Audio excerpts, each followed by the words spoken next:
Cuando lo llaman que ya se va el tren, adiós mi rielera, ya se va tu Juan. ¿Qué más un día como hoy, Alejandro? Te doy una pista con la canción. Además de la toma de Zacatecas. Sí, al ratito platicamos de eso. 23 de junio. Y estás poniendo la rielera. No, yo no. Oscar Acacio. 23 de junio.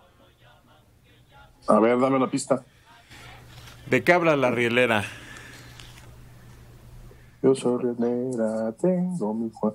De una rielera que tiene a su Juan.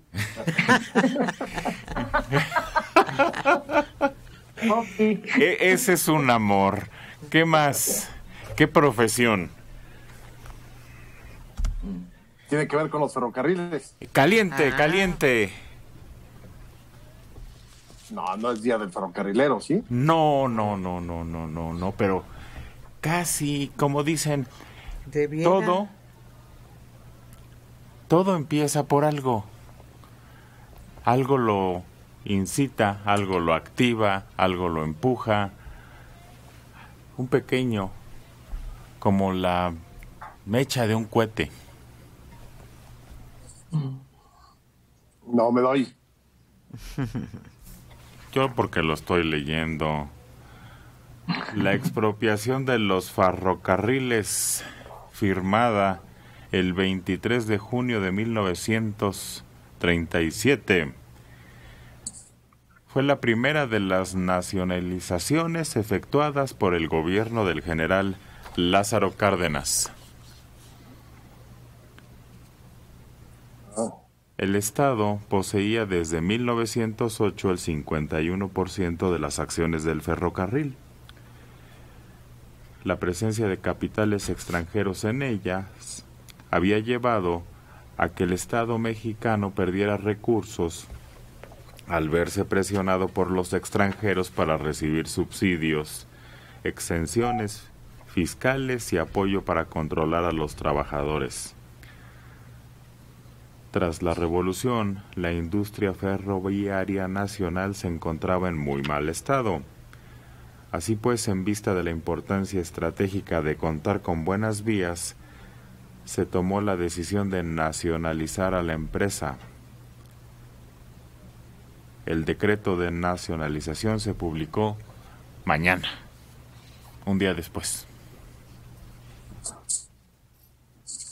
Cuando Lázaro Cárdenas, que tenía una visión de tomar control de las empresas estratégicas de este país, y el tren era una de ellas, solo que fue perdiendo impulso, pero si no todo lo podríamos mover por tren. Claro. En lugar de tanto camión en las carreteras, tanto tránsito de vehículo pesado. Pero parece que había negocios en los que construían carreteras, en los que vendían camiones y en los que transportaban mercancía. Y fue lo que le dio la puntilla, dicen, a los trenes. El presidente Lázaro Cárdenas explicó así su decisión. Libres las líneas de intervención de intereses extranjeros, el gobierno podrá mejorarlas ya administrándolas como empresa descentralizada, ya poniéndolas en manos de los trabajadores ferrocarrileros, mediante la aceptación de condiciones que garanticen la eficiencia del servicio, el desarrollo de nuevas líneas y el pago de la deuda de los propios ferrocarriles. Así el presidente Lázaro Cárdenas puso en manos de los trabajadores ferrocarrileros la administración sin derechos de propiedad. La manejan, pero no es de ustedes, sigue siendo del Estado, para que no se apoderen de ella. Si bien podría considerarse que la expropiación normalizaba una situación que había existido desde la creación de la empresa, Esta decisión resultó perjudicial para los intereses de la compañía. La situación financiera de Ferrocarriles Nacionales de México no mejoró con la propiedad pública, pues el gobierno federal no permitió que la empresa aumentara sus ingresos propios, rechazando aumentos en sus tarifas de carga. Además, bloqueó la compra de equipo a crédito y apoyó de forma decisiva las demandas de los trabajadores. Nació chueca. Dicen, a la vista, a la larga. Solo así se pueden calificar las cosas. Eso es lo que va a pasar con todas las obras. Solo tiempo después puede uno pensar si estuvieron bien o si fueron un fracaso. Lázaro Cárdenas tuvo la intención de entregar la administración a los trabajadores, pero ya entonces los sindicatos eran muy poderosos y ponían las cosas de cabeza si querían. ¿Cómo se llamaba el de los ferrocarriles? ¿El líder sindical? Bueno, ya mucho después fue Gomezeta. No. Y Demetrio Vallejo. Demetrio. Pero como dice Mario, ya unos 10, 12 años después. ¿Llegó en los 40, Demetrio? ¿50? No, un poquito más, porque a él lo reprimen cuando la gran huelga del 58 que le toca recién llegado López Mateos. 50. Con los 50, sí. Pues qué gacho que no hemos... Y el presidente... Pero sabes que los extranjeros han de haber dicho, híjole, qué bueno que nos deshicimos nosotros, nos sacaron. Porque para como luego se puso el control sindical sobre todas estas áreas estratégicas, hubiera sido una monserga. Es un poco lo que pasó con la industria eléctrica. Las compañías extranjeras decidieron que ya no querían estar en México y le vendieron al gobierno.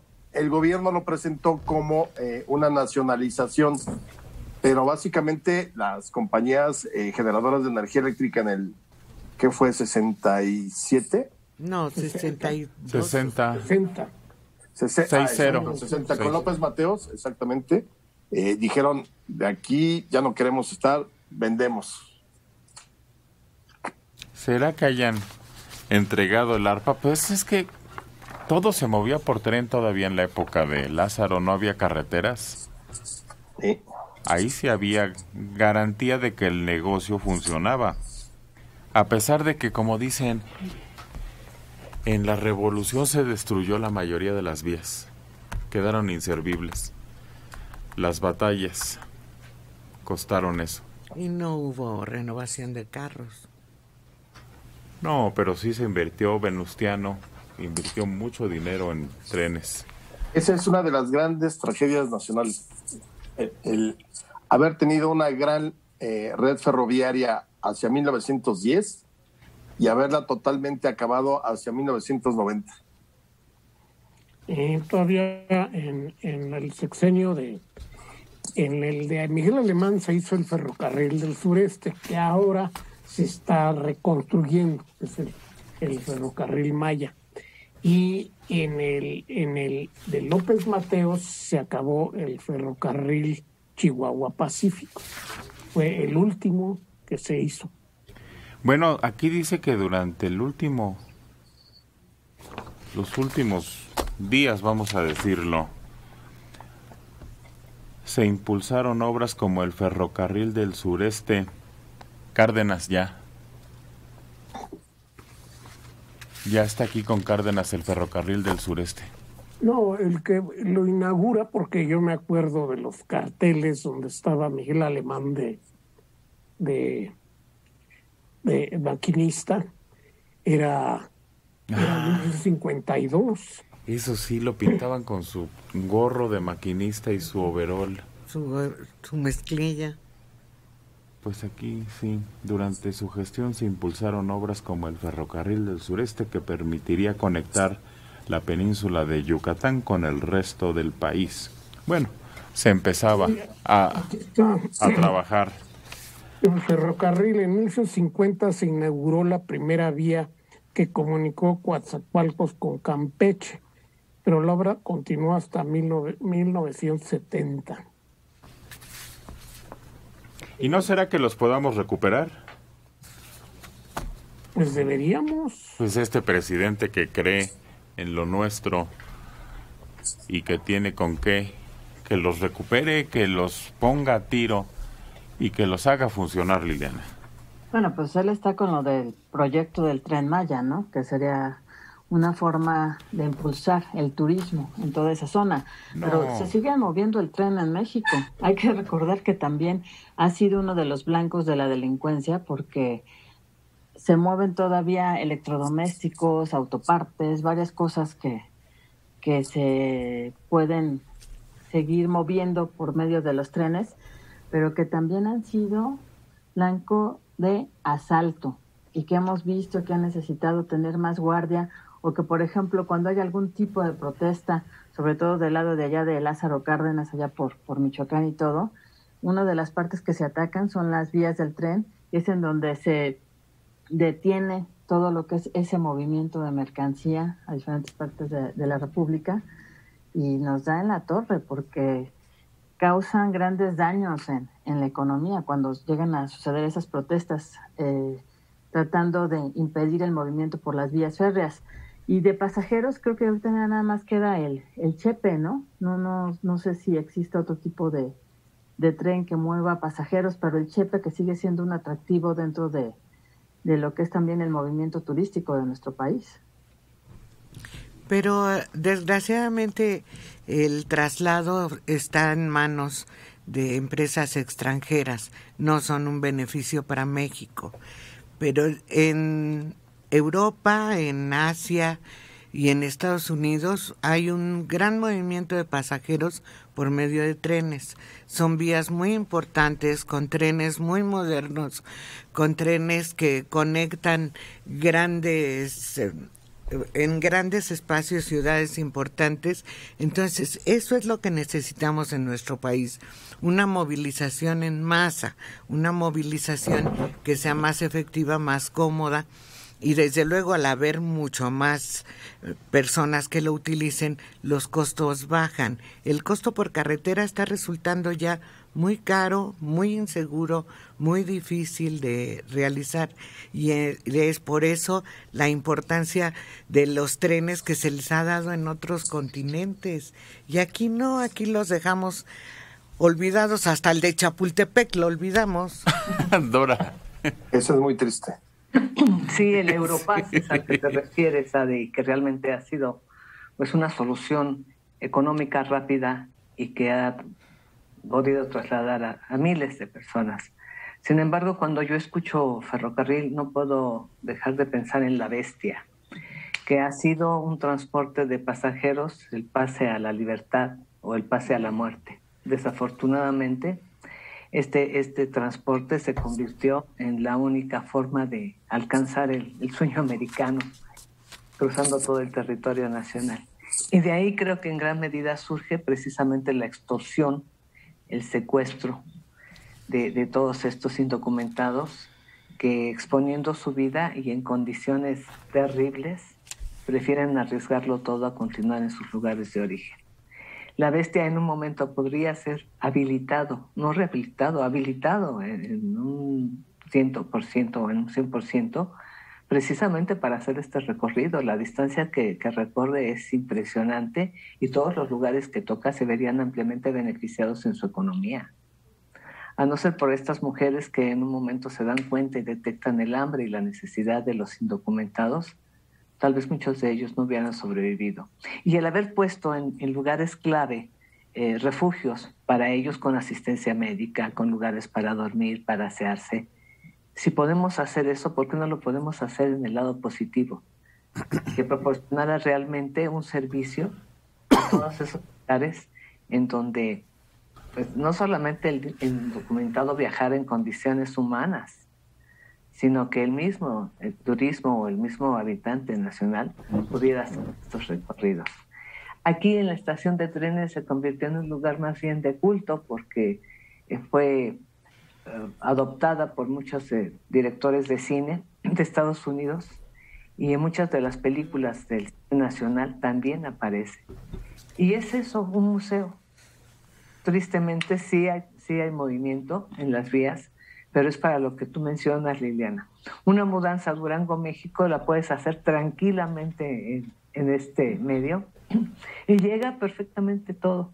Llega muy bien, tarda 30 años, pero no importa. Finalmente es económico y sabes que va a asegurar la mercancía. Es un medio que se ha olvidado y que en lugar de crear una gran obra como la del Tren Maya, una inversión que sería desde luego multimillonaria para reactivar el sistema ferroviario en la República, sería, creo que, ampliamente aplaudida y agradecida. No crear nuevas cosas, nuevas situaciones, mientras no se rehabilite lo que ya tenemos. La red es impresionante a nivel nacional, pero se olvidó y se convirtió en, pues hasta en residencias de verano. John Wayne tenía un rancho aquí en Durango y pasaba el tren y él compró esa propiedad y hoy es un sitio turístico, están los vagones del tren, son habitados, son jardineras, es un lugar muy bonito, o lo era, no sé si todavía esté activo, tengo entendido que sí, porque su hijo Patrick fue el que se quedó y le ha dado mantenimiento, pero es eso, un lugar de entretenimiento y es una verdadera pena. Esa fue la suerte de muchas estaciones. La de la Villa es el museo de los ferrocarriles en este momento. Era del ferrocarril mexicano, por ahí partía rumbo a Veracruz. La de Cuautla es también un museo del ferrocarril de allá de la zona. Hay una pequeña estación ahí en San Pedro de los Pinos que se convirtió en un restaurante de lujo. No sé si esté abierto, pero es muy bonito, muy atractivo, ahí en un centro comercial que está a un lado del Costco. Alejandro.